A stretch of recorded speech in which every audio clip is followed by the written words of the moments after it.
Thanks to everyone here at TIFF Bell Lightbox for the invitation to come and talk to you about film preservation and to show the film The Blood of Jesus by this man, Spencer Williams. Just out of curiosity, I'm wondering if any of you have seen The Blood of Jesus before today. 3 hands, 4? Okay, great. So I thought what I would do is maybe just say a few words about the film and then put it in the broader context of the history and the politics of film preservation, which is our topic for today. I'll talk for a little while. I hope you'll feel free to interrupt me or ask questions as I do this general introduction. Then we'll watch the film. It's about an hour long. We're watching a newly restored print of the film, which is very exciting. And then hopefully we'll have some time at the end for more questions and discussion.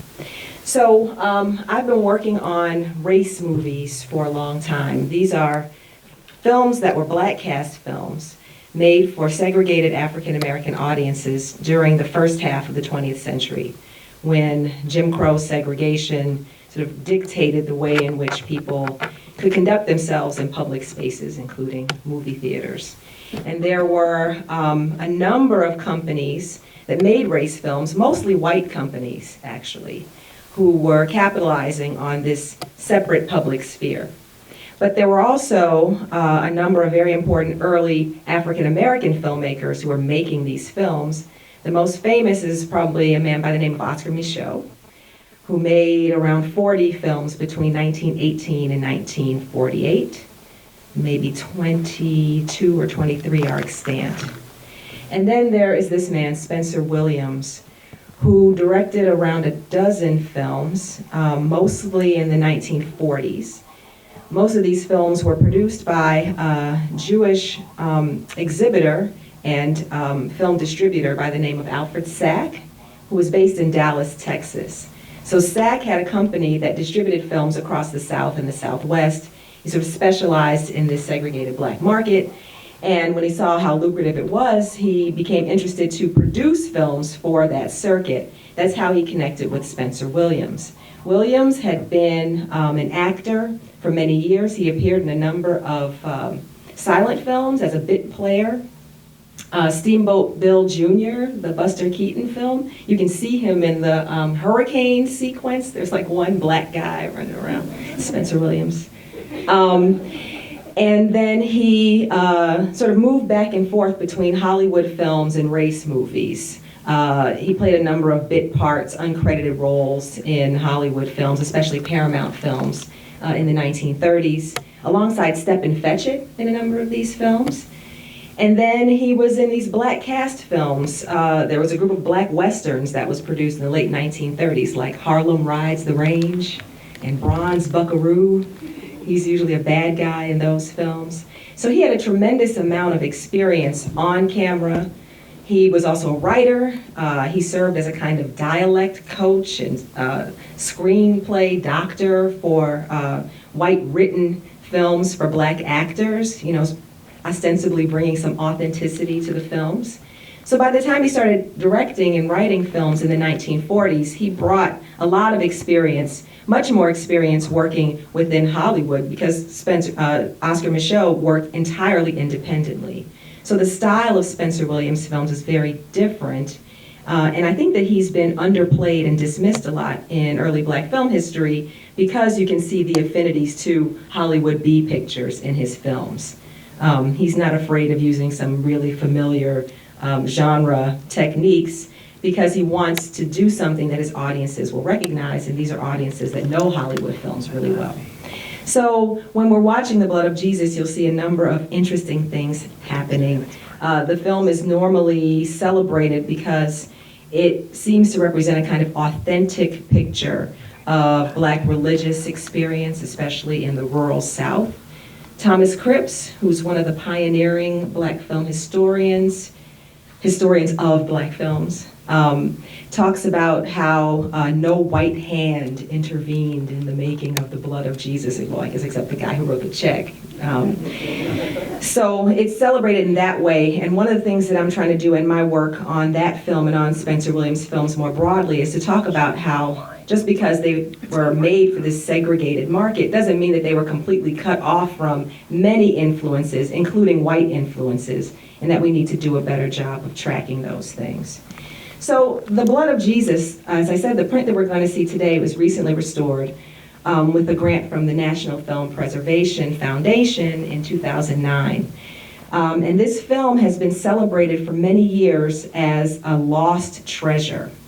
It's a film that was part of a group of films that was found in a warehouse in Tyler, Texas in 1982, and then taken into what was then called the Southwest Film and Video Archive at Southern Methodist University, and was bundled together with other race movies in that collection and called the Tyler, Texas Black Film Collection.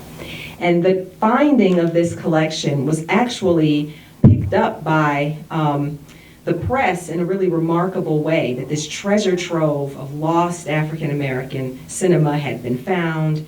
And here we were thinking that black people didn't start making films until like the late 60s, early 70s with Gordon Parks and Melvin Van Peebles. But here we get this body of work that shows us how vibrant this race film movement had been. So one of the things that has been very interesting to me about working on Williams, because there are 4 or 5 of his films that were part of this collection, is trying to think through the construction and the promotion of the Tyler, Texas Black Film Collection. Because, as it turned out, many of the films that were found in Tyler, Texas already existed in other archival collections. The Blood of Jesus, for example, there had been a print of that film in the Library of Congress for almost a decade before the Tyler, Texas find.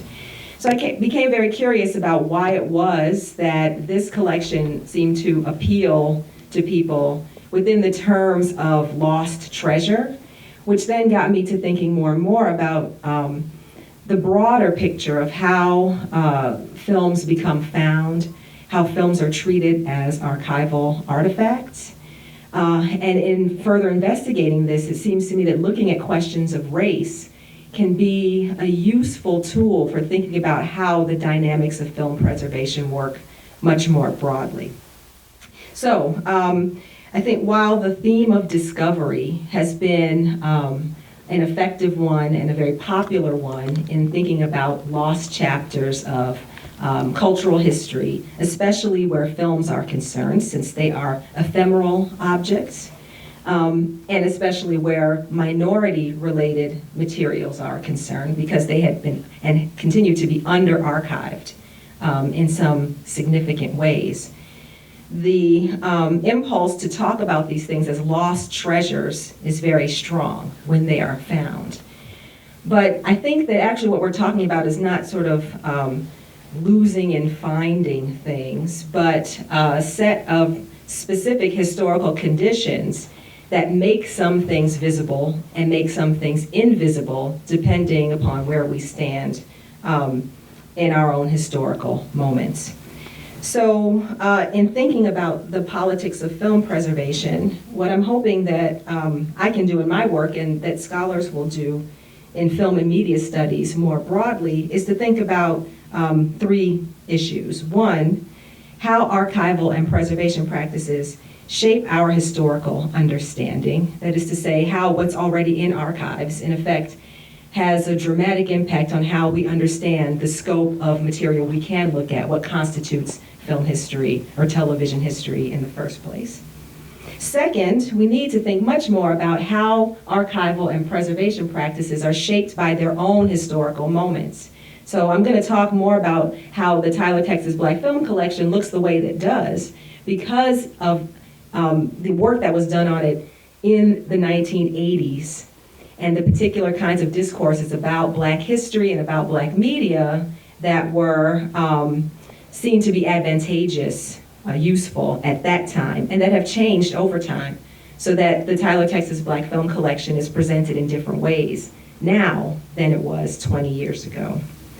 And then finally, I hope that we can think about how film preservation works not as a kind of one-time, one-shot endeavor, and not as a detached sort of objective activity like just fixing sprocket holes or scratches in a print or something like that, just physical work. But that film preservation is an ongoing process, and that it's a subjective process, and that these processes become part of the history of the objects themselves. So that as we're looking at the blood of Jesus today, if we think about what the film has gone through to be preserved, I think that helps us to complicate the idea that we're looking at some purely authentic expression of Black life. Instead, we're looking at a cultural document that has gone through a number of different hands and changes over time. It's really fascinating to me that we tend to talk about films as kind of, self-enclosed texts. And we looked at Gone with the Wind last night. And so we talk about Gone with the Wind as a title. We do textual analysis. We may even do historical analysis about how it was made, its exhibition history.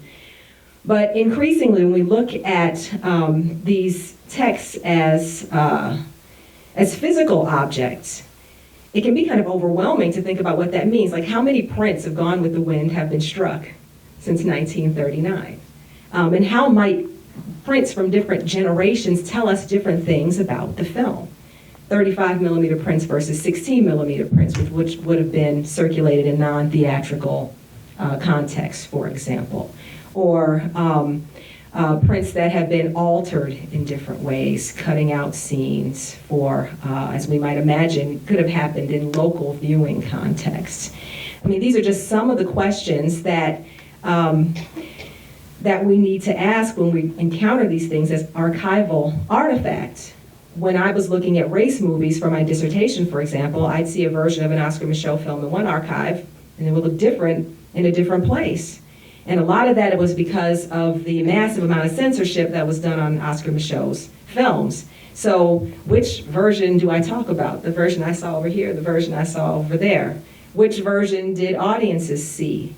I mean, we're making a lot of leaps, I suppose, and I guess we need to do that to write a book, to write an essay, but I think we can be more forthright and actually more productive if we talk about the complications in our own accounts of these films by actually sort of putting out there, yes, these variations in the prints are related to the material histories of the films, and actually leave questions open rather than simply trying to create some kind of neat closed narrative about the films. All right, so I want to talk a bit more about the Tyler, Texas Black Film Collection. Now, this is a collection that straddles numerous categories of historical artifacts that have not been prioritized in traditional archival practice. As I said, films, on the one hand, represent a lot of archival challenges. They were seen during the early part of the 20th century as, things to be thrown away, as ephemeral products of a commercial culture, so there was no need to keep them. Heidi Wasson's wonderful work on MoMA traces the emergence of the discourse that actually, yes, silent films should be saved, that we actually need to look at prints of these earlier films in order to understand the development of the cinema as an artistic practice. This was a major shift because at that time, in the 1930s and 40s, if you wanted to go back and see a silent film, you couldn't. There was no place to go to do that. So MoMA, in the establishment of its film library, became that kind of space. And then the Tyler, Texas Black Film Collection also points us to the lack of archiving of materials related to marginalized communities. If we look, and I'm not talking just about films here, I'm talking about the archiving of manuscripts, personal papers, photographs, and so on. We can see in the histories of archival practice that archives tended to reflect social hierarchies. So important people would have a sense that they should leave something behind. And people who did not see themselves as important or who were not treated as important by others their papers, their photographs, the documentation of their lives, their communities, were not elicited, were not kept safely. And it wasn't until really the late 60s and 1970s, in the US at least, as a result of the civil rights movement and increased calls to tell the histories of marginalized groups, that you begin to see scholars and archives really taking a more proactive stance and trying to collect and preserve materials related to marginalized groups. Even though, and this is true for people of color, women's records can be difficult to find in archival collections. The ways that archival collections are described, like in finding aids or catalog records, often hide materials related to these groups. This was a big issue for people who were working on kind of revisionist histories of slavery in the 1970s. If you were to look at the papers of slaveholders, for example, you would expect that to reflect the perspectives of those people. But you'd have to sort of look in the margins, look in the between the lines of these documents, and there you would find small references, names, ages of these enslaved subjects. So it wasn't in sort of the traditional ways in which histories had been described in the past, but in more innovative ways of looking at records and then going back and including information that was in the records in the description of the collection. So not just having the name of the slaveholder, but some kind of fuller description that would indicate, yes, and it contains information about these other subjects. So one of the things that I've been tracking is the effort to try to preserve and restore films and how these processes become a part of the way in which we define Black films. And let me sort of explain what I mean.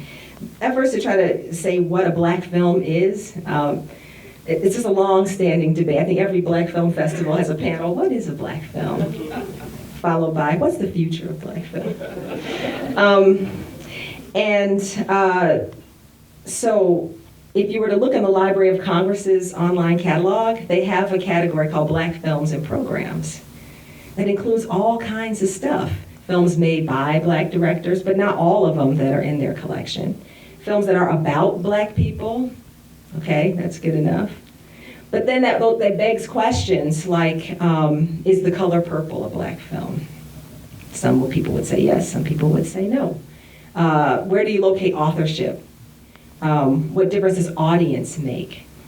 And catalogers, archivists are making these kinds of decisions all the time in the way that they present information for us, the users, to find it. But if you don't understand those logics, if you're not sort of, and this is in no way criticizing the people who are doing this incredibly tedious, difficult work, but we have to recognize that our searches are guided in many ways by thinking about how to define these objects that we may not be aware of. So even what we think is just a kind of functional search for information actually has a history to it that we might want to investigate, and that I think scholars and archivists could actually collaborate a lot more on. That didn't sound good. On which we could collaborate more in order to produce more effective searches, but also to work through some of these larger questions about how we define our objects of study. So archival description is another place to look at these issues. All right, so for the rest of my time here before we watch the film, I want to talk a little bit more about the Tyler, Texas collection, how it evolved, and some of the important critical questions that it raises and that have made me look at this film in a different way. So there is a kind of standard narrative about the Tyler, Texas Black Film Collection. In the summer of 1983, the warehouse manager of Tyler, Texas construction company's warehouse space calls G. William Jones, who is the director of the Southwest Film and Video Archive at Southern Methodist University in Dallas, just 80 miles away. says that they have had these films in the warehouse for many years. They need to clear out the space. Does he want to come and look at them? He does, and recognizes names, like some titles. The Blood of Jesus is there. Dirty Gertie from Harlem is there. He recognizes that these are race movies and quickly tries to move them from Tyler to his campus. Shortly thereafter, he gets a grant from the Zale Jewelry Corporation to make safety prints of these mostly nitrate films. This is what film preservation was in the 1980s. You take this highly unstable nitrate stock, highly flammable nitrate stock, and transfer the films to quote-unquote safety film or acetate film in order to physically stabilize them. So this happened, and a press release went out from the university that then sort of mushroomed into a huge media blitz, which is what Jones calls it in his book, Black Cinema Treasures Lost and Found. The press release went out in late January of 1984, just on the eve of Black History Month, when major news outlets are looking for Black stories to tell. So he ends up giving interviews on what he calls a dawn to dusk, dawn to midnight schedule. He's on Nightline, prime time, major news outlets. The Black press is very interested, mainstream press is very interested. Here's an item from Jet Magazine. Gotta love that cover image there. About the collection being found in Texas. So while all of this is clearly very appealing to news outlets, there are a number of interesting things that are going on behind the scenes. One thing that I would point to is that many of the news stories name Dr. William Jones, as this one does, in a way that I think is really rare in publicizing the work of an archivist. I mean, traditionally speaking, archival work is invisible work, right? It's custodial work. And here what we have is the sort of placing front and center of the scholar archivist who is bringing these materials to the public. So what Jones is doing in many ways is he's kind of transforming the public image of the archivist as someone who's proactive, who went out to Tyler to save this collection, who's working very hard to present it in a public light. I mean, I think that this signals an impulse that we see in a lot of archival practice now, where archivists, and a lot of it comes from pressures to demonstrate like what archives do, why should we fund you? What's the cultural value of archives? Archivists have had to work very hard to try to make visible the labor that they perform. So Jones is doing this, and he's doing it by consistently underscoring the authenticity of these films. Talking about how he's not, echoing in any way sort of postmodernist historical thinking about the nature of records, how there are no authentic records, that everything is socially constructed. None of that. He's keeping the message very simple, and it works. One of the things that the Zale Corporation pays for is the production of a short film that was sort of tacked onto the preserved prints. It explains the finding of the films. G. William Jones here is sort of discovering the cans, and then Ossie Davis comes on to tell us why these films are so important. So I'd like to play this short intro to the Tyler, Texas Black Film Collection for you now. Do the lights need to come down for that? Maybe not.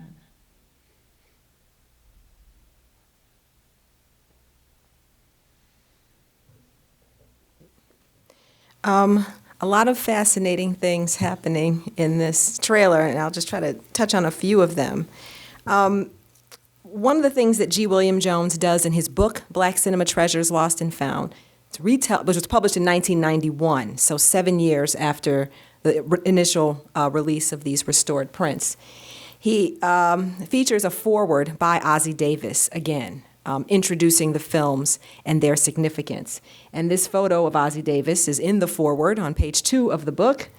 A picture of Jones comes on page 15. This front loading of Ossie Davis is really important. He serves as a kind of authenticating voice for the films. And it's clear to me that Jones, SMU, the Zale Corporation, they're concerned about the appearance of a white institution, a white archivist, presenting this material. And it makes perfect sense to go to Ossie Davis, who is this kind of well-received, well-established voice of Black authenticity and history, to present these films to the public. And Davis, for his part, does a number of interesting things, I think, both in this trailer, which I haven't been able to document yet. I'm working on it. I think he must have participated in drafting the text for this because it echoes a lot of what he does in the foreword. He says things about the films that are different from the things that the archive stresses. And even the way that Jones talks about the films, especially in the last part of his book, in which he describes his own history with race movies. So for Ossie Davis, these films are important because they show a period of African-American cultural production that was community-based, community-focused, that they allow us to see what it was like at a time when African-American artists and audiences, because of segregation, perhaps, ironically, actually had an extremely vibrant area, arena in which they could participate in a cultural discourse. He says this, for example, in his foreword to the book. There were Black people behind the scenes telling our Black stories to us as we sat in Black theaters. We listened Blackly. And a beautiful thing happened to us as we saw ourselves up on the screen. We were comforted by that knowledge as we sat in the dark, knowing that there was something about us that was up there on that screen, controlled by us, created by us, our own image. We saw ourselves. This is in sharp contrast to the way in which G. William Jones talks about these films autobiographically at the end of the book. He talks about, for example, growing up in Longview, Texas, and walking down the street with his parents and seeing a poster for some of these Black cast films and asking about them, and his parents just shushing him and telling him, you don't want to know anything about that stuff. This, along with some stories about a Black friend that he couldn't keep, about a Black housekeeper from whom he had to he had to stop showing affection with this woman, how segregation functioned to prevent him and many other white people from having meaningful relationships with Black people during this period. And so he cast these films as an opportunity for whites to learn something about Black culture, to cross the color line in a way that they were not capable of doing at the time. It becomes a kind of, redemptive moment for him. What they can teach mainstream audiences. And so I think there's an interesting tension in the claims that are being made about why these films are significant for bringing back some authentic Black expression on the one hand, for facilitating a kind of multiculturalist fantasy, right, on the other. So there are also a number of things happening in this narrative that are working to hide the fuller story. Not that, in this kind of promotional piece, they should go into every detail about the Tyler, Texas Black Film Collection, like the fact that Jones had actually been introduced to these films some 10 years before he got the call from the warehouse, before they were sent to Tyler in the first place. He saw the films and actually opted, with the small resources that he had, to buy a few Hollywood films that were a part of the collection. But then when they were offered to him for free in 1983, he took this whole collection in. There are really interesting things to say about how this collection put his archive on the map, so to speak. It's really difficult for small archives to compete with the big boys, the big Library of Congress, George Eastman House, UCLA, nitrate-holding archives. So this collection gave him a new kind of stature within the archival world. And so this is one way in which the discovery of the collection tells us a lot about the history of a particular archive, its institutional history, and how that motivated what was going on. And then I guess the last point that I would make about this, about the kind of, film noir detective story that we get here, the discovery of this lost trove, has to do with how appealing it was in the early mid-1980s to find this kind of material. This was in the years just before people like Spike Lee, Robert Townsend, Keenen Ivory Wayans make films that demonstrate that there is a young, sort of upcoming generation of Black filmmakers, that there's a Black audience that really wants to see these kinds of films. This collection reaches the public just before that moment, and sort of still in the aftermath of the so-called Blaxploitation era, films like Superfly, Shaft, and so on, that many Black audiences loved and many Black audiences hated because they felt that they were not representative of the nuances and the complexities of Black history and Black experience. So there was this gap, this hole in African American film culture that this collection filled in, kind of positive ways in the thinking of the time for African Americans. At the same time, it filled a kind of void for white audiences too, because this is a period that has been described, the cinema has been described as the cinema of recuperation, the kind of Rambo, Rocky, let's try to create texts that roll back the gains of the civil rights movement, that respond to the anxieties produced by affirmative action. And so politically speaking, it's a conservative period. And here we have images that are not threatening. In fact, they're so unthreatening and so reminiscent of what many found to be a really embarrassing period of Black entertainment that Ossie Davis apologizes for them in this introduction. Step and fetch, it's going to do some embarrassing things, but let's try to keep it in context. Actually, this, I think, was a part of the popularity of the films, or at least the idea of the films, is that they didn't push political boundaries.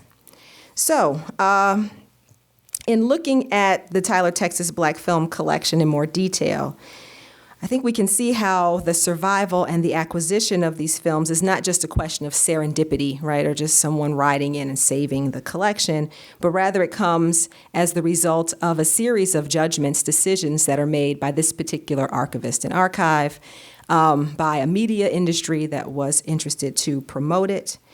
And so all of this then shapes the way in which people interacted with these films when they were screened. Since this time, the films have undergone a number of kind of copies and recirculations. They were put out on VHS, distributed to colleges and universities. A couple of the titles were re-preserved. Dirty Gertie from Harlem, USA, for example, was preserved again in 2006 with a grant from the Women in Film Foundation as a kind of like important film in the context of women's performances, which is different from the way the Tyler Texas collection is framed in terms of racial issues. A 3 DVD box set was released of the films, with a grant from like the Texas Telecommunications Board or something like that. The idea being trying to get content for free to public schools in Texas. So that's a different kind of educational use than we saw in the 1980s. Oh, I'm supposed to be going through some things here. Yeah, The Blood of Jesus was re-restored, as we will see. There's Francine Everett in Dirty Gertie from Harlem. The DVD set. And then as part of the DVD release, there was also some digital restoration that was done. This is from a film called Broken Earth, starring Clarence Muse, the quality of the print before, and then the magic of digital tools after. In these newer presentations of the Tyler Texas Black Film Collection, we no longer get this intro from Ossie Davis that used to go out with every print. These prints don't really even circulate of these films anymore, the folks at SMU tell me. Instead, there's a much more skeletal presentation of the films. just the title from the National Film Preservation Foundation, for example, at the beginning of the one that we're going to see here. I think in some ways we can see how the idea of race movies is not quite as exotic as it used to be. And there are ways in which these new presentations of the films are expecting that audiences will frame the films for themselves in a kind of on-demand, self-curated viewing situation.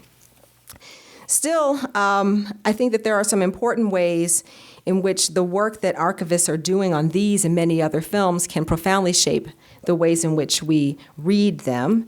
And so as we're watching The Blood of Jesus, and I'm really looking forward to the discussion that we'll have afterward, we can see how this kind of treasures narrative, if we're looking at it in that light, we may be inclined to overstate some of the qualities of the film, as if it doesn't, as I was saying at the beginning, relate to really familiar stylistic strategies or other languages, frameworks that we use in film studies to talk about the film.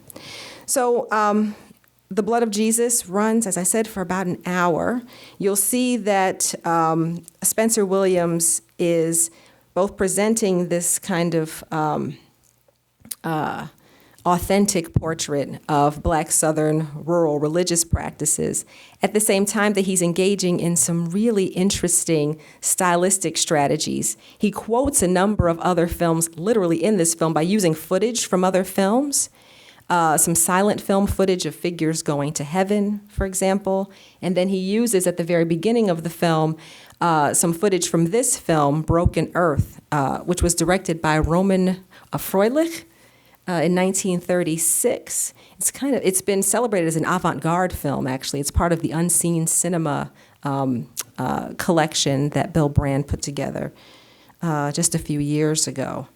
So Williams himself is making nods to other filmmaking traditions within this film, a gesture in itself that I think makes us think about the film as more complicated than something that's just coming out of some primitive, as Thomas Cripps described it, Black rural context.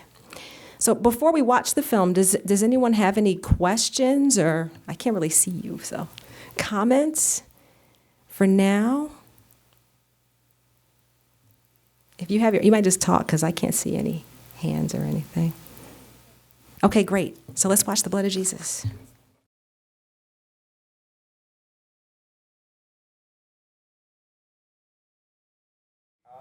I find this film really confused, and I'll tell you why. Where are you? In the very back. Hello. It's Piers. Yeah. The film is all seen through the eyes of the woman as opposed to the man. And the trial, the test is, in a funny way, through the eyes of the victim as opposed to he. You know, he's the guy, he's the husband who kills her. He's the poacher, he's the non-believer, she's the believer. So in a funny way, I find the film a complete inversion. Like I wonder...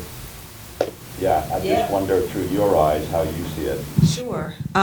My students remark on that quite a bit. And in one conversation, I remember we linked it to the moment when you see people choosing between hell and Zion, and you see all the women go to heaven.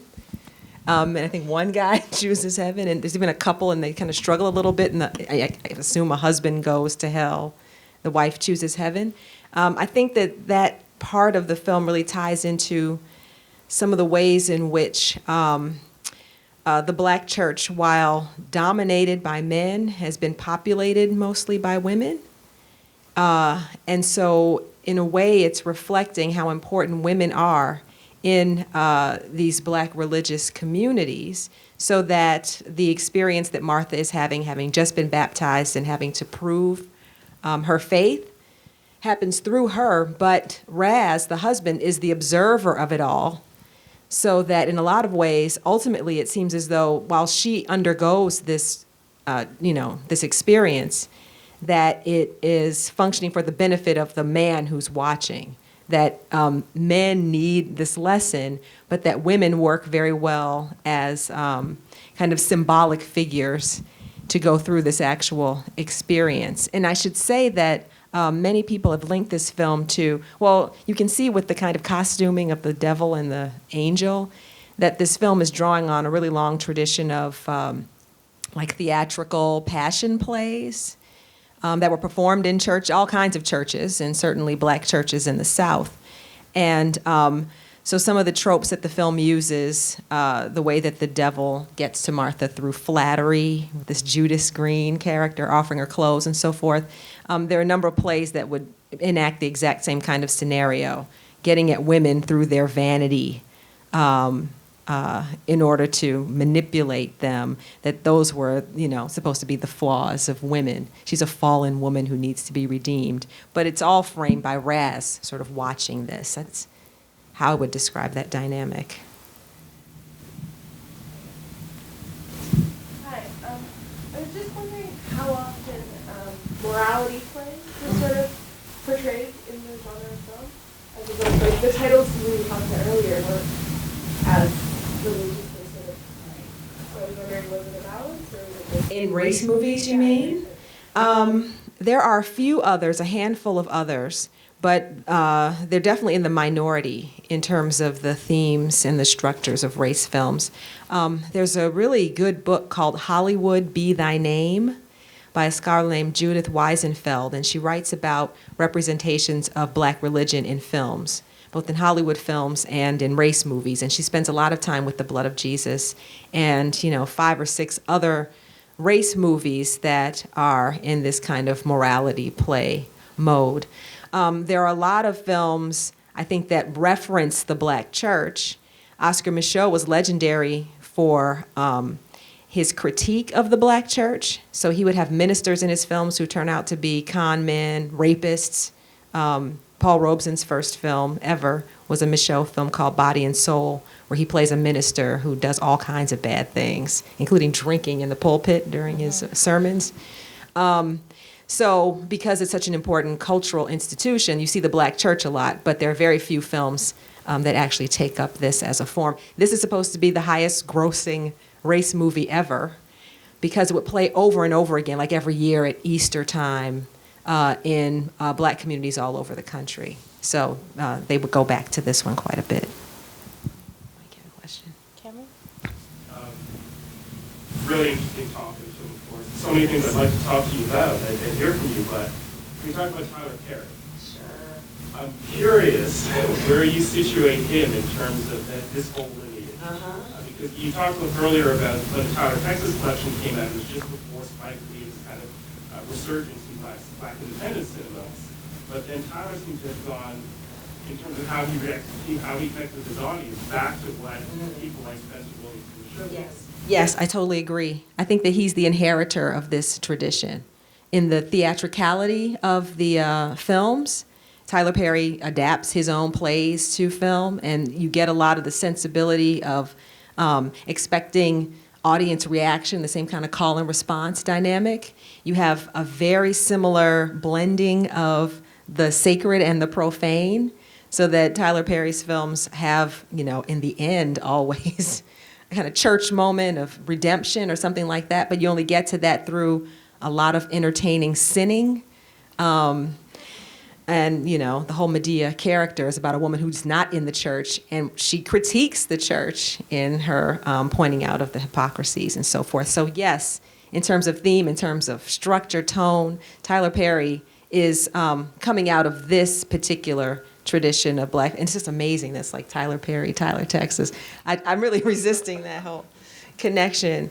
And I think that's why someone like Spike Lee has such disdain for Tyler Perry, because he's much more in an Oscar Micheaux tradition with a lot of differences and contradictions, but thinking that you use the cinema to do a different kind of preaching, and with a firmly sort of middle class view of uplift and black morality and so forth. So, yeah, I mean, I'm always kind of leery of drawing these real unbroken traditional lineages, as people do when they talk about, Du Bois and Booker T. Washington and then Malcolm X and Martin Luther King. There's a straight line.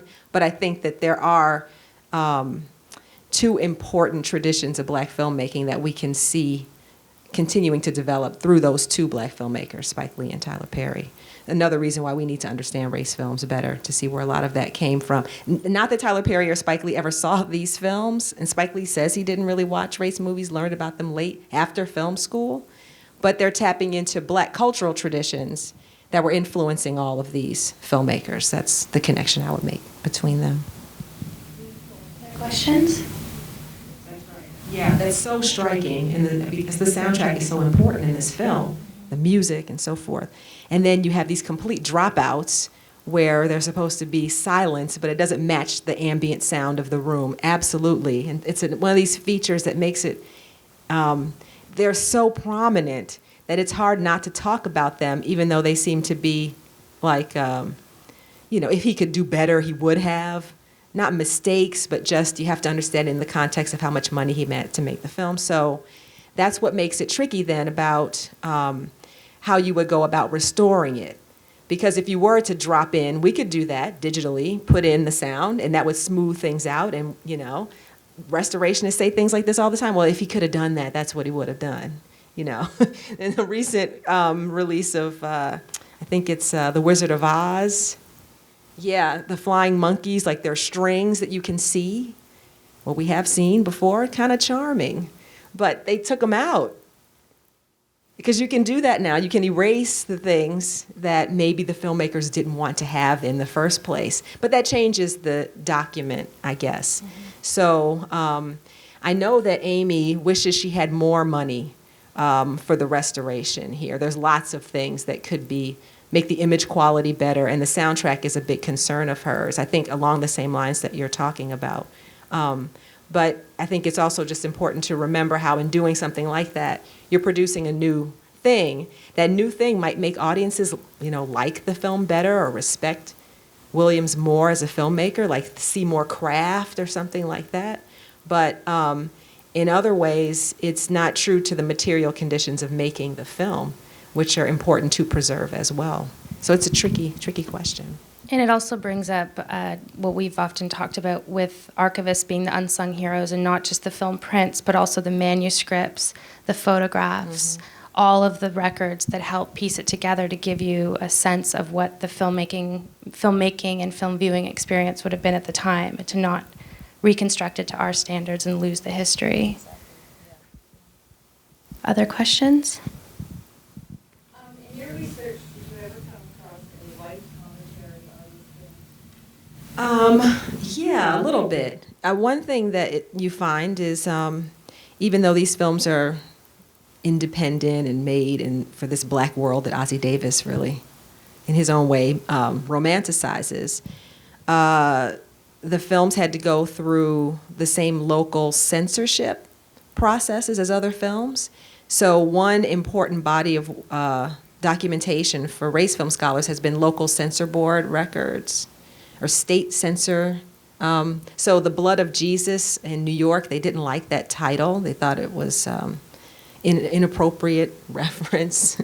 So I think it had to go under, Judith Weisenfeld talks about having to choose a different name for the film, which then makes you have to go back and look for advertising for the film in a different way. You might not think it was shown, but it was shown just under a different title. So censorship records. And then, so exhibition helps a lot, and a lot of that is still regulated by whites. In terms of the white press, not really, no, because there was no interest in these films at the time. And then I suppose you can find some material sometimes in police records when there are comments about sort of regulating theaters. Again, it has to do more with regulation than like intellectual engagement with the films. Later, though, like in the late 60s, early 70s, people like Ken Jacobs, who's the other guy? Jay Hoberman, become very interested in race films because they see avant-garde, and especially a film like this. I think Jay Hoberman was like playing this at his home at Christmas time, that white avant-garde filmmakers started to become interested in these works and talking about how bad a filmmaker Micheaux was, but bad, like in an interesting way, as a deviation from classical Hollywood structures. Yeah. So some of that, I think, needs to be discussed more. Yes. They hid, right? So most of these films were not actually submitted for copyright. You can't find copyright records for them in the Library of Congress, even though sometimes they'll say copyright. They're just like saying that, just wrote it in the titles. So Micheaux, I guess, is the more interesting figure to talk about along those lines, because he would, for example, in his critiques of racial hierarchies, often stage scenes in which he'd have a very, very light-skinned black woman who practically looks white having a romance scene with a very dark-skinned black man, or make other much more direct references to interracial sexual relationships, which is a violation of the Hays Code. So, but these films showed anyway.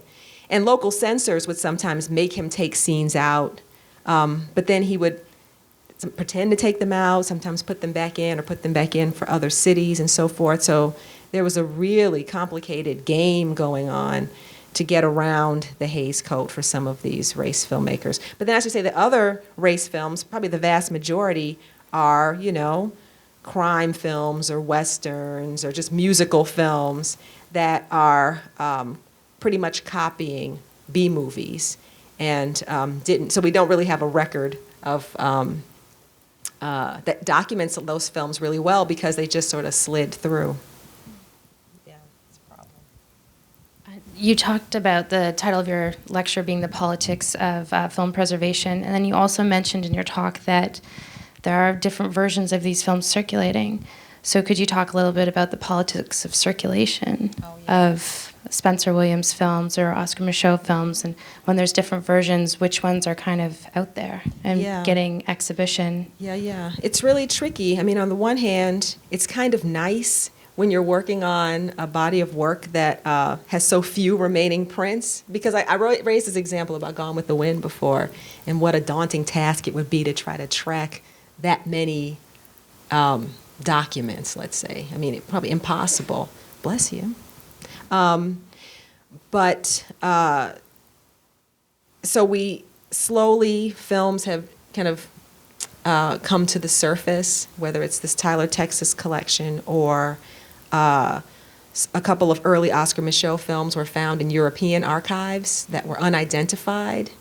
So it's very exciting when some of these prints come to the surface and we realize, wow, one of Micheaux's films was found in Belgium with French intertitles.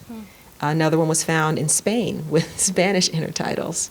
So we know he was saying he was trying to circulate his films in Europe. We know that actually happened. And with a lot of weird results, things reconfigured to make sense to foreign audiences. But it's hard to get a full picture of this, world of film production and exhibition, because we have so little of it to work with. Yeah. So it seems like it's simultaneously an authorial kind of, director. At the same time, it's an archivist and collection. Yeah. No, I think that's true. Yeah. Brands or marks of distinction. Yeah.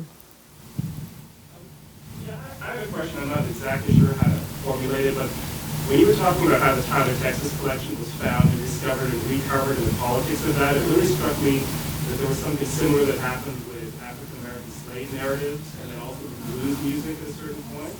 And I wonder if there's something common in that experience of finding lost artifacts of culture, and maybe that's something that happens as a result of certain history of African Americans, but there's a need perhaps on our part to actually relive that narrative. Yes. No, I think you're right. And those are wonderful examples. I mean, one of the things I didn't get a chance to go into earlier was a conversation that I had with Snowden Becker, who is a moving image archivist and someone I go to a lot when I'm trying to figure some questions out. And I was asking her, I had a sentence about how, that I wanted her to kind of correct me on. It was about orphan films. Do you know about orphan films, whose parents haven't been taking care of them, which could be, Hollywood films that fall out of copyright, or whole bodies of films that we haven't been paying attention to. Avant-garde films, educational films, industrial films, home movies is something that Snowden works on. So I was trying to think about, get my head around like survival rates of films. And so do we have fewer of these orphan films or not? Because they seem to surface all the time. And she kind of helped me make this, or think about the distinction between something being lost and something being unfound, which I'm really trying to wrap my head around. I think it speaks to your question.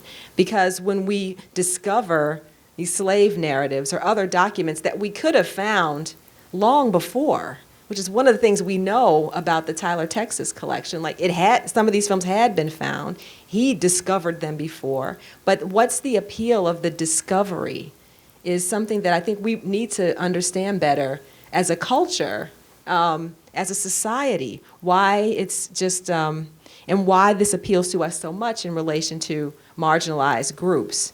I mean, it does seem as though there is some kind of utility, or I don't know, there's some need that's being served by being constantly amazed by the history of these people. You guys have a history. You know, like, wow, I never knew that. You know, everyone has a history. And anything can be a find, a treasure. When I was down at SMU the last time doing research on this, they were very excited to tell me that, you know, a young woman, a student who was working in the archives, found a bunch of documentation about like Cabin in the Sky or something like that, like it had been misfiled. And so she found all this great material that was already like in the archive. So if things can get lost in the archive, it just tells us that we're working with kind of like ebbs and flows, what we pay attention to, what we can, and so we're focusing our attention on this, and then we're focusing our attention on that. But why we need to frame that as discovery, how that serves us, I think is something that we need to think through much more. And I'm trying to think through that very question. Yeah. Yeah, that's a great question. Because there are few. They don't always have the fullest credit, so it's not always easy to know who did the editing and so forth. Williams films tend to list the film editor, and G. William Jones actually interviewed the guy who edited this film, white guy. There was a really thriving film production culture in Dallas, and Williams worked with a company, I think it's called Jameson, that was in existence for a very long time and worked on a bunch of local productions, both in production and post-production. So there was already kind of like a production house that was used to help with the filming and the editing of this film and the sound recording and so forth. So we have some oral histories with the people, white crew. And that's the other thing. Micheaux and Williams are black directors working with all white crews, which is an image that, you know, we haven't really thought about. And a lot of the race film scholarship is just black people making black audiences and effacing that whole part of it. So I've never come across anything that describes tensions or problems that some of, like Micheaux or Williams might have had with trying to find people to work on the films. But, you know, I imagine that could have happened. That's just that whole area, there's very little documentation of what was going on there. There's very little paper documentation of any of this. I have no idea. Screenplays, I mean, nothing at all. You kind of drool with envy when you see, you know, Hitchcock's storyboards. It's like, God, I would love to see something like that. Or if they had formally submitted some of these things to the Hayes office, and then you see the scratches, you know, and you have to change this. None of that. Can you talk a little bit about what kind of steps you take to start researching some of these films, where you look, because some of them are, I think, what would people anticipate, and some of them are, that's a great question. So I mentioned Censor board records is really important. The black press is invaluable because you get not only advertisements for these films, but a lot of commentary on the theatrical pages where columnists are writing about the films, or people are writing letters about the films. And then a lot of these filmmakers, they're very sort of connected locally. So I was able to find a lot about Spencer Williams because I knew he was shooting around Dallas, Austin, and San Antonio. And so I would just kind of trace in the newspapers, in the census data, to try to find out more about the actors in these films, because these are people who, especially in Williams films, don't go on to do, they're like amateur, they are in little theater groups, or, Catherine Cavaniss, who plays Martha Ann Jackson, was like a local singer. She was doing classical concerts and so forth, and she's pretty, so local girl, put her in the movie. Sometimes you get her church to participate, get the families to help with fundraising and so forth, very local efforts. So doing local histories around where the films were shot is one way of getting at material for these things. Other questions? Julie? Well, Williams doesn't seem to have any descendants.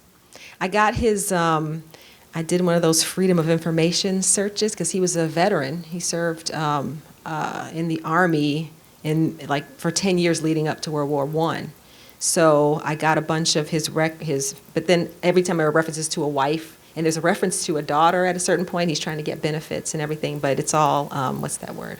Redacted, with a Sharpie. So I haven't been able to trace any descendants for him. The people who have been working on Micheaux since long before I got started on this have made connections with some of Micheaux's relatives.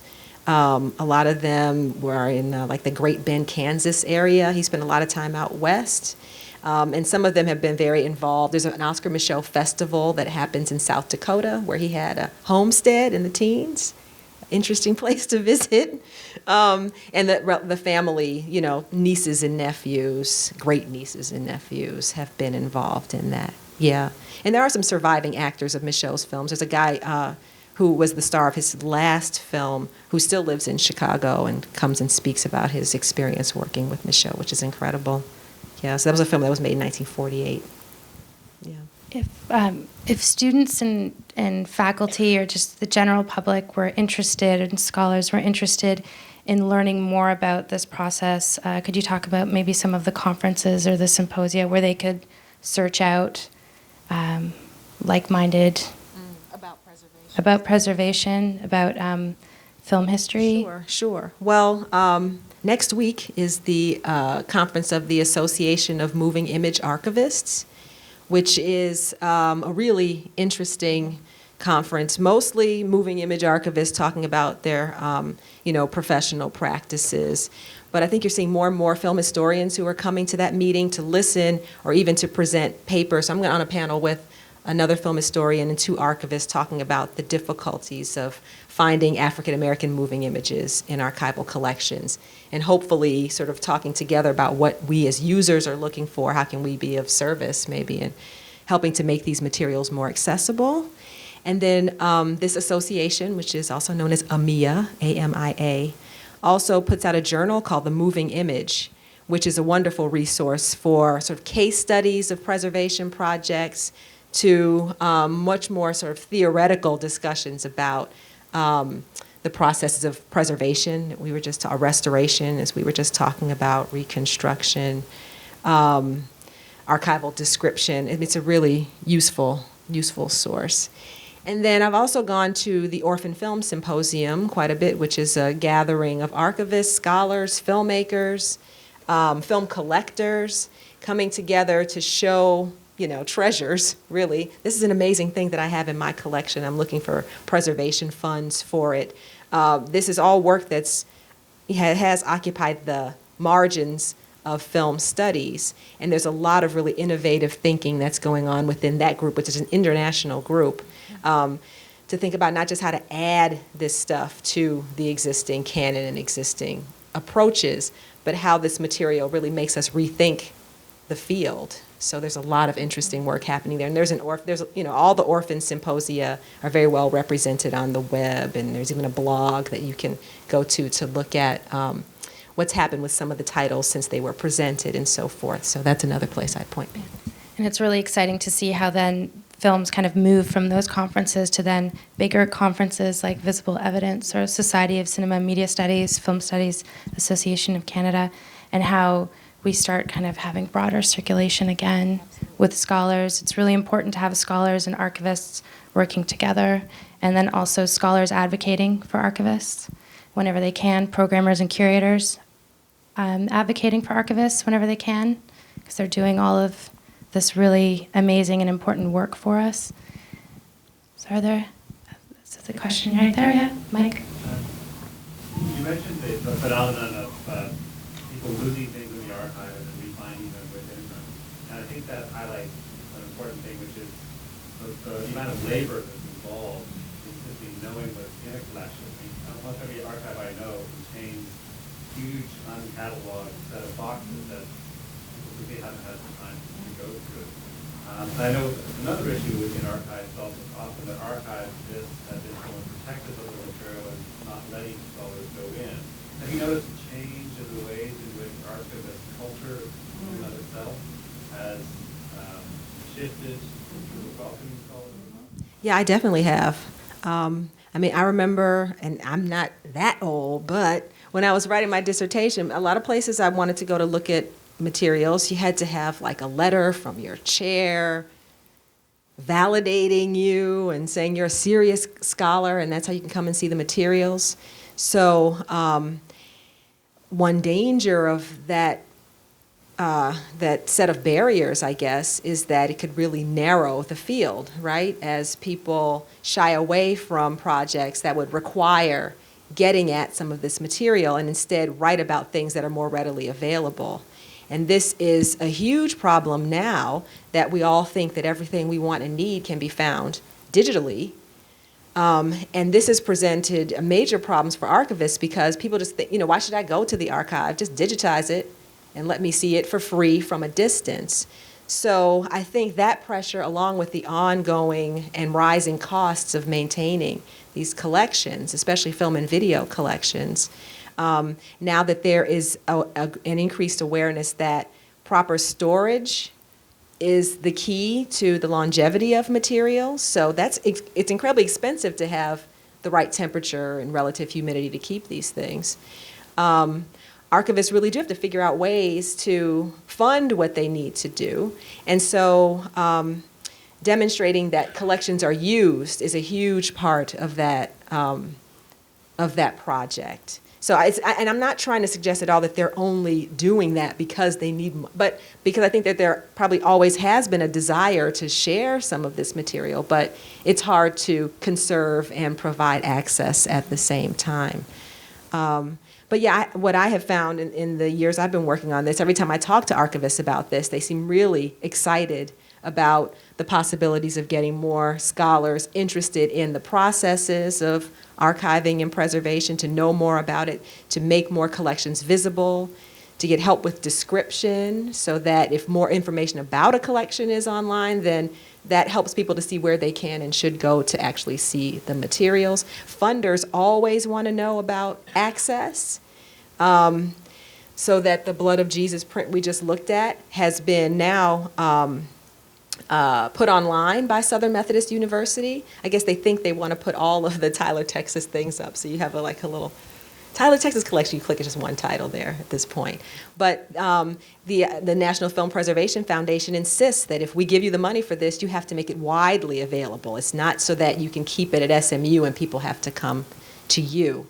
So the pressures to make things available, I think, has actually opened up some really productive conversations between archivists and users, scholars in particular.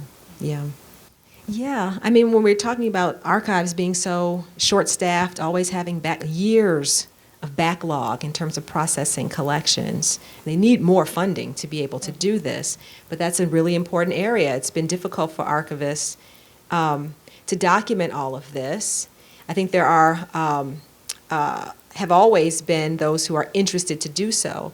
But then we also have to remember that in the early days of moving image archiving, there were motivations not to document some of the things that were going on internally. So you're talking more about, when a cataloging, I guess, like system changes. You go to the Library of Congress, they have 4 or 5 different databases. And if the archivist kind of likes you, then it's like, oh, you could look over here. It's like, oh, wow. So you deaccessioned a print of this Spencer Williams film that I've been looking for 8 years. Okay, at least here's a record. I've never seen any record of it before, and I've been here a dozen times. So that's very frustrating in itself. But then there are other problems that researchers have to deal with the kind of opacity of archival records that has to do with a real nervousness about, for example, archives holding things that other people have copyright on, or when archives that have taken in collections from private collectors, and they have things that are pirated. This constant fear that, some Hollywood studio is going to come and say, well, you've been keeping this for free for 70 years, and now I want it all back because I want to put some of this out on DVD. The secrecy around these things, and there were lots of moments when there were federal crackdowns on these pirates and so forth, depending on how we feel about copyright at a particular moment.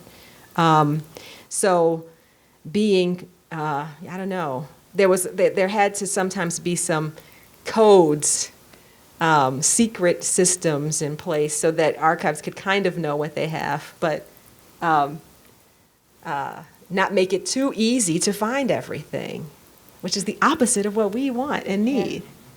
Yeah. It raises the interesting point thank you for bringing that up, because it also raises the important point of what are the government laws around copyright, and also what kind of funding sources are being provided for public archives, for private collections, for the educational institutions, museums, galleries, and all the different kind of distinctions and policies they have for each one.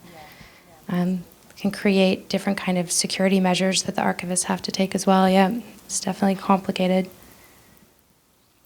Are there any additional final questions? Cameron?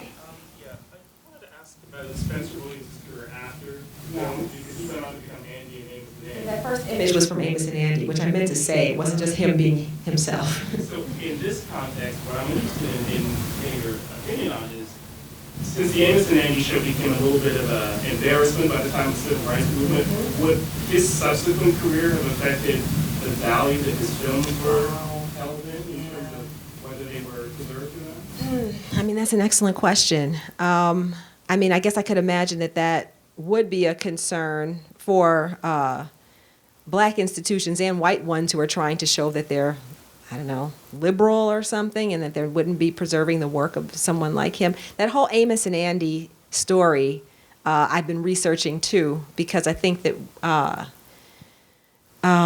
we haven't really figured out how to talk about Amos and Andy, the radio show or the TV version that he was on. So what I'm finding more and more is that while there were groups that were very vocal about how offensive Amos and Andy was, it was incredibly popular among black audiences, incredibly popular. For many of the same reasons I was talking about Gone with the Wind last night, that just seeing black people on television was rare and amazing, and the performers are incredibly talented.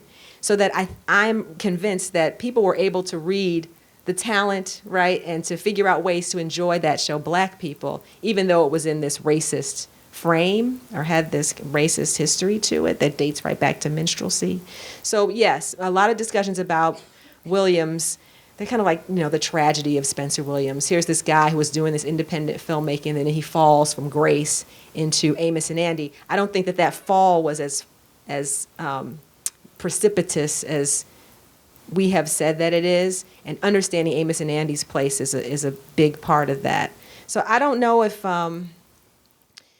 that's the reason why the films were not preserved, or maybe the whole thing about him the embarrassment of him was the reason why. I think a lot of it has to do with the relative lack of prints, even though we're saying, there was one more over here. We're still talking about maybe 1, 2, 3 surviving prints of any of these films at this point anyway that we found.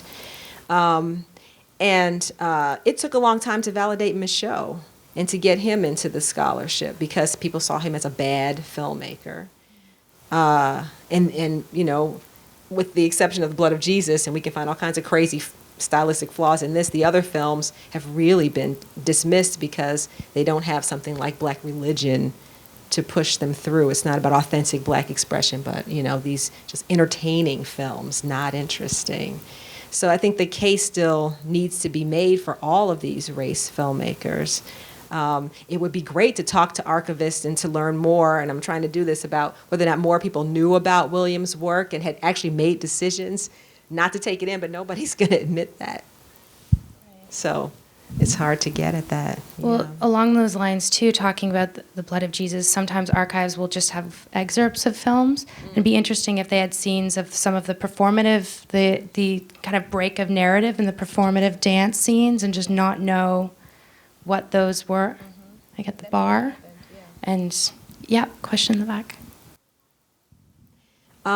So I guess, the theme of authenticity is huge in African American studies because there's a way in which Black cultural production has been valued based on its ostensible authenticity. So one way that Black literary scholars have talked about this is the pressure that's been placed on Black writers to write in a kind of sociological mode. And I think for filmmakers, there is a similar kind of pressure to be almost documentary in one's practices, to explain these little-known cultures and so forth to the masses or to the dominant society. So I think that ties in important ways to the ways that we value archival records. I mean, we want to go to an archive to see a letter that was written by Thomas Jefferson in his hand and so forth. What gives a lot of things archival value is their uniqueness, their aura, or something like that. So all these things, I think, get really scrambled and complicated in the way that we talk about Black cultural artifacts because they're expected to demonstrate authenticity on every level. And as I was trying to say, but I think I was saying way too quickly, in introducing the blood of Jesus, is that focus then takes our eye off of all kinds of questions about artistry, about style, about a variety of influences that may not come out of that particular, or may not be seen to come out of that particular authentic cultural group. So I mentioned the work of Thomas Cripps, for example. He's one of the first people to take race films seriously and do a lot of research on them. And he wrote a book called Black Film as Genre, when genre studies was really hip in the 70s, 77, I think it was published. And he says that race films or Black films constitute a genre. There's conventions, an audience. It really doesn't line up in the same way as we talk about the Western as a genre. He was trying to do something like that. And he holds up the blood of Jesus. And to get back to the question about other religious films, he talks about some films by a woman named Eloise Gist, who made films that she showed in churches all around the South. You'd see people sinning and so forth, and then a devil would come and get them. And so these are authentic, as he puts it, because he says they are untrammeled by art or skill. And he thinks this is a compliment. Yeah. I mean, it's just like, this is a direct reflection of the community that it is. Wow. So he's validating them as primitive in the way that we might validate, or as modernists validated, primitive art of Africa or Oceania and so forth. And so these films have, I think, kind of languished in terms of the work that's been done on them because they've been placed in this kind of authenticity narrative. Yeah, I hope that's helpful. That wasn't brief, though, and you said briefly. Any final questions? Oh, yeah. I don't know of any others that are in the works now. When Micheaux's two silent films were found when that time they were restored in the 90s, his film Within Our Gates, and then another one called Symbol of the Unconquered, are both really interesting, and they're out on DVD now. I think Symbol is out now. When it was preserved, there was the problems with not just translating the inner titles, but figuring out how to present these films in a way that people would engage with them. So soundtracks had to be figured out for these films. That's another thing that's happening a lot with silent films, is having contemporary music played with them sometimes, not just someone pretending to be, the corny piano player. Sorry, there's a piano right there. Don't worry, they're not corny. Okay, good. So Max Roach, the jazz drummer, does a solo drum, wrote a score and performs it on the restored version of Symbol of the Unconquered. And it's really extraordinary. And then also Body and Soul, the Micheaux film from 1925, that's Paul Robeson's first film, is included on a Criterion box set of Robeson's films. And I'm totally blanking on the name of the musician, the group that performed the score. They did a live version and it was recorded and put on the DVD. But it's a really fascinating performance. It combines sort of music of the 1920s with more contemporary jazz. They don't just play music, but the musicians talk to each other and respond to the film, so there's voice involved as well. So it's like a contemporary take on imagining what the sounds of the theater might have been like, and just trying to keep kind of improvisational quality to it. So those are some that you could see, that have already been made available. I don't think so. Well, within our gates, yes. I think it's MoMA. MoMA circulates the Within Our Gates print. I'm not sure about Symbol of the Unconquered. And then Body and Soul, I'm not sure if it would, I don't think that that was for the DVD. I don't think that a 35 print would have that soundtrack on it. And when I have rented Within Our Gates, the print doesn't have sound. You have to hire someone to play music. Hire someone to play music with it. Yeah. So I think it would be really helpful if we could also kind of end this discussion with maybe talking about one of your current archive projects going on. You have the Southside Home Movie Project in Chicago, and you have the LA Rebellion in LA. If you could talk about one of those, and sure, definitely, or both. Oh gosh, I don't want to make you choose one of your children. Rebellion. I'll choose the LA Rebellion project. So, have you guys heard of the LA Rebellion? There's a critic named Clyde Taylor who gave this name to a group of black filmmakers who were film students at UCLA, trained in filmmaking there between the late 60s and the mid 1980s. And this was seen to be a really dynamic and important movement in black film production, because these filmmakers were drawing on all the things that film students draw upon when they're looking at European films. They're very excited and influenced by third cinema, emerging cinemas, political cinemas around the world. So people like Charles Burnett, who made Killer of Sheep, Julie Dash, who made Illusions while she was a student, and then Daughters of the Dust a few years after that. Haile Gerima made a film called Bush Mama when he was a student. He made a film called Sankofa. Years later, it's probably his most popular film. And many others, Barbara McCullough, Larry Clark. We're talking to them and preserving their films, doing oral histories with them. I'm working in conjunction with Chris Horak at the UCLA Film and Television Archive, and there's going to be a big program of all the restored prints next fall in Los Angeles at the Billy Wilder Theater at the Hammer Museum there. Mm-hmm. And then we're working on a book so that we can publish the oral histories, all kinds of primary documents relating to the making of these films and their exhibition, especially in communities around Los Angeles. So this is a group, there's never been a book about the LA Rebellion, articles, book chapters, but nothing dedicated to them. And no books about the individual filmmakers either, which is just phenomenal when you think about who some of these people are. So we're hoping that this will make the films available in a way. This gets back to the archival question. I was saying this to someone last night. When I show Killer of Sheep to my students, they already don't like black and white films. They don't like films that they think the action doesn't happen. Because this is a film that's like studies of characters, really. It's very slow moving, so it's boring. Or as one woman said, these are like poor people's home movies. Oh. I was like, that's the best compliment you could give a neo-realist filmmaker like Charles Burnett. But anyway, she didn't mean it as a compliment.